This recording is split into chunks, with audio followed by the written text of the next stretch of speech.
Hey everyone, and welcome to another deep dive. This time we're taking you to Tehran. Sounds exciting. It is. Our listener is planning a trip there, so we're going to help them make the most of it. That sounds like fun. We have two great sources to work with, flightandhotels.com. Always useful for planning. Exactly. And a super detailed guide to Tehran. So flights, hotels, and a deep dive into the city itself. Exactly. And you know what's really cool? We're talking about ancient palaces, bustling bazaars, and modern towers. Wow, quite the mix. Even a dormant volcano. No way. Yes. So there's something for everyone. It does seem like this listener wants to experience both the history and modern-day Tehran. Right. Let's jump in. First things first, how do we even get to Tehran? Well, I'm seeing here that most international travelers fly into the Imam Khomeini International Airport. Okay, makes sense. Largest airport in Iran, right? Right. So for our listener, that's probably the best bet. Yeah, and that's where flightandhotels.com can be really helpful. Oh, how so? Well, I see you can compare flight prices, from different airlines and find package deals for flights and hotels. So I love a good deal. yeah, it might be worth checking those out for some potential savings. Smart. All right, so let's say we've landed. Got our bags. Ready for adventure. Yes. Where to first? Well, you mentioned palaces, right? Yes. Golestan Palace. Okay. UNESCO World Heritage Site. Wow. Yeah, and it was the seat of power for the Qajar dynasty. Oh, cool. The guidebook specifically mentions the marble throne hall where the kings were once crowned. A throne room. Yes. I like it. I imagine it's quite a sight. Yeah, I bet. Okay, so we've got this historical palace, but what about modern Tehran? What's like the icon? I think the Milad Tower. Oh, yeah. You've probably seen pictures. Of course. One of the tallest telecommunication towers in the world. It's beautiful. It is, and it's become a symbol of modern Iran. You get panoramic views of the whole city. Okay, that sounds breathtaking. All right, so we've got ancient palaces, modern towers, but now I want to know about the people. Okay. Where do we go to experience the real Tehran? The Grand Bazaar. Okay. That's the heart of it all. More than just shopping, right? Oh, much more. It's a living, breathing testament to Tehran's history and culture. I bet you could get lost for days in there. The guidebook says it's been a center of commerce for centuries. Oh, wow. Think maze of alleyways, the scents of spices, and vendors selling their wares. Now that's an experience I wouldn't want to miss. I'm already picturing myself bargaining for some souvenirs. And after all that, you'll have worked up an appetite. For sure. Well, I see you've got dizzy highlighted. Oh, yeah. What is that? It's this slow-cooked stew. Okay. Like centuries old in Iran. Oh, wow. You cook it in a clay pot, and then you smash the crust and mix it into the stew. That's different. That's interesting, right? I have to try that. Okay, so we've got palaces, towers, bazaars, and now food. We're just getting started. I know, right? I'm excited. But before we go any further, we need to figure out the sleeping situation. Right, the hotel. Yes. Any recommendations? I see you've bookmarked the Aspinas Palace Hotel. Oh, yeah. It looked pretty fancy on Flight and Hotels. It's one of the most luxurious hotels in Tehran. Okay. Stunning architecture, impeccable service, so if you're looking to splurge. I do love the little luxury. The guidebook also mentions that Tehran has a variety of other options. Oh, good. From budget-friendly guest houses to charming boutique hotels. Awesome. So we've got flights, hotels, some must-see attractions. Sounds like a good start. But I'm also seeing some notes here about day trips. You like to explore, huh? You know me. What kind of adventures are we talking about? Mount Damavand, for one. Wait, that's... A dormant volcano you start. Yes. That's incredible. It's the highest peak in the Middle East. Wow.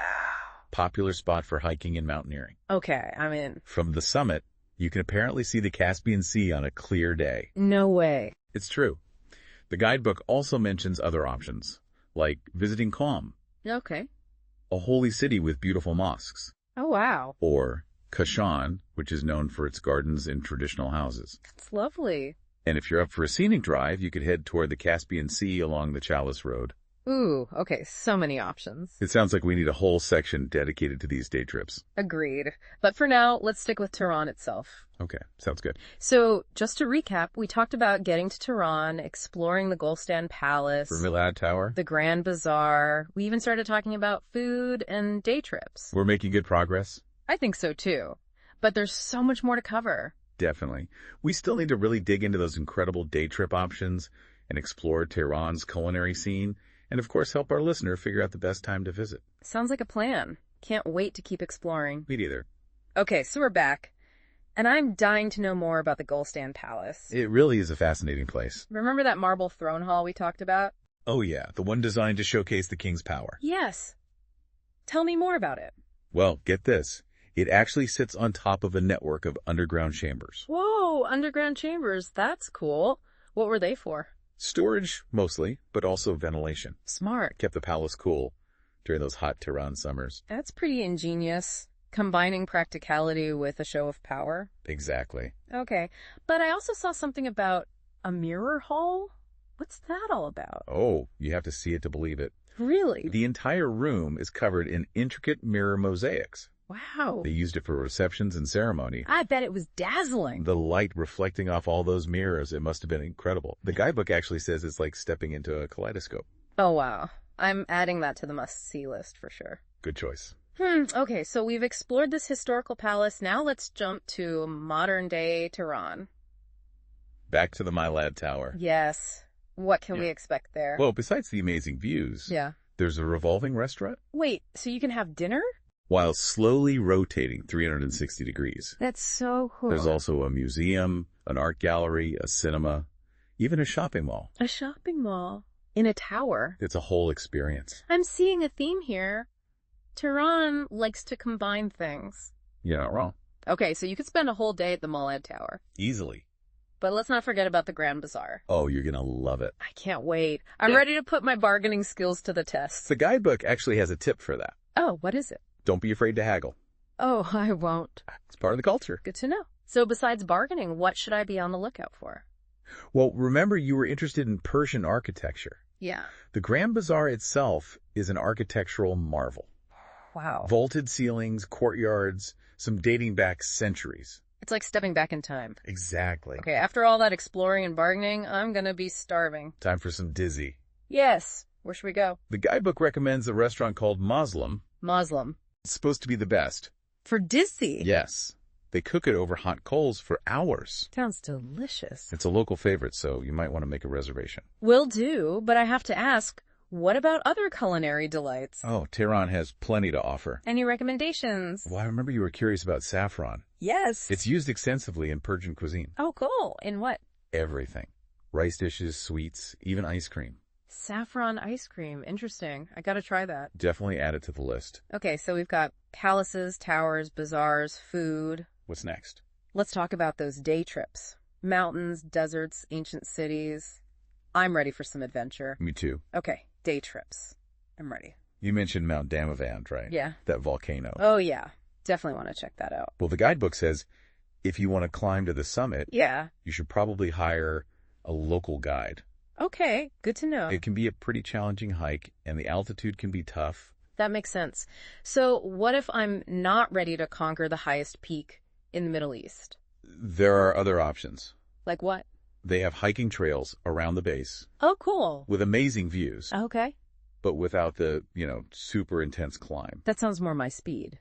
And there are natural hot springs in the area. Wait, hot springs? Yeah. Okay, I'm in. Perfect after a day of hiking. Exactly. Now, you were also interested in Qum and Kashan, right? Yes. Tell me more. Well, remember how you wanted to see how saffron is harvested? Oh, yeah. Kashan is known for its saffron production. Really? Yeah, and rosewater too. So cool. The guidebook suggests visiting a traditional house there with a garden where you can actually learn about the process. Oh, that sounds perfect. I love learning about local traditions. I thought you might like that. And what about Qum? What makes it special? It's a holy city for Shia Muslims. Okay. Home to the shrine of Fatima al-Masuma. Wow. It attracts pilgrims from all over the world. So it's a very spiritual place. Very much so. And the shrine itself is stunning architecturally. Okay, I'm definitely adding that to the list. What about that scenic drive you mentioned? The Chalice Road. Ah, yes.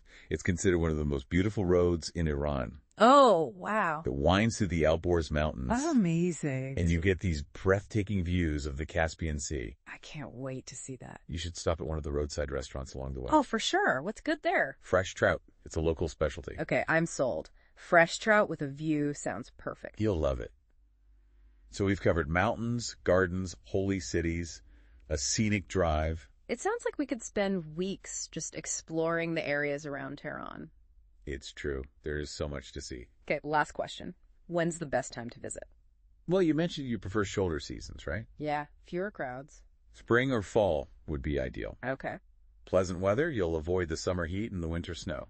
Makes sense. I'm thinking spring with all the gardens in bloom. Oh, that would be beautiful. All right, I think we've covered just about everything. Tehran's historical and modern sides. The Grand Bazaar, the food. There's amazing day trip options. It sounds like you've got a fantastic itinerary. I'm so excited. Thanks to you and these amazing sources, I feel like I'm already experiencing the magic of Tehran. It's been a pleasure exploring it with you. This is just the beginning of my Tehran adventure. Who knows what other hidden gems I'll find. Safe travels, everyone. Bon voyage.